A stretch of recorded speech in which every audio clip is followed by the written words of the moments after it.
What does it mean to you to have free will? For many people today, it means having the ability to choose between possibilities.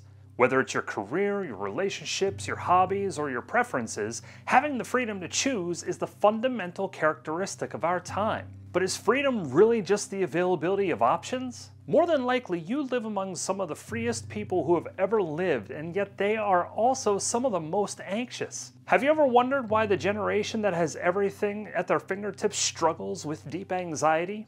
We have more options than anyone who has ever come before us, and we have access to more content, people, and ideas than ever before. If freedom is just having options, shouldn't we be prospering? There's a problem. The modern idea of free will has shown that pursuing endless possibility is making us less free. The more options we're given, the more sacrifices we must take. Each decision, each purchase, each swipe is a choice for something and against something else. Yet we continue to search, buy, and consume. The great paradox of our time is that the most free people are also the most addicted and the most anxious. Is that really what it means to be free?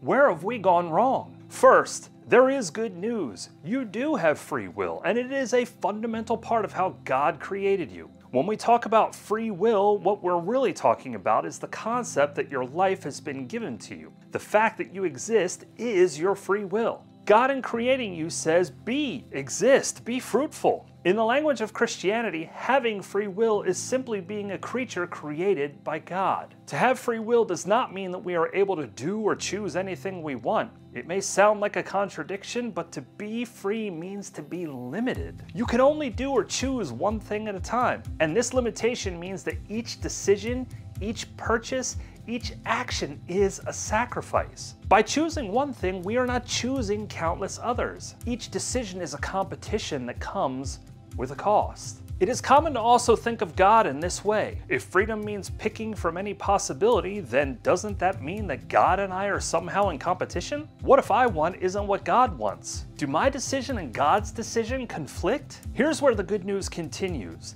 God's will is not like our will. Our free will is but a limited manifestation of what it means for God to be free. Because God is not a creature like us, His will is not exclusive. God's will is inclusive. It makes room for our freedom. You can see this through Jesus.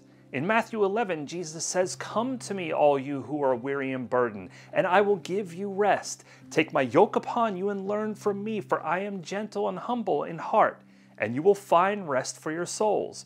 For my yoke is easy and my burden is light." This is what God's will looks like, a yoke that He offers to each one of us. When we are yoked with Jesus, we are each fully participating and acting together. On His way to the cross, we see Jesus cry out to God, "Not my will, but your will." Jesus could have chosen differently. He had many options before Him, but He submitted His will to the one who makes room for and guides all decisions. By aligning His will with God's, He accomplishes all that God intended for Him.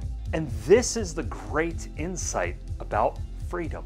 From the beginning, Christians have believed that true freedom is not found in the pursuit of endless possibilities, but is instead found in submission. When we submit our will to God, we do not lose it. Rather, we can find our true purpose and identity in the God who wills all things for our good. By learning to submit our will to God, we may just find ourselves in true freedom.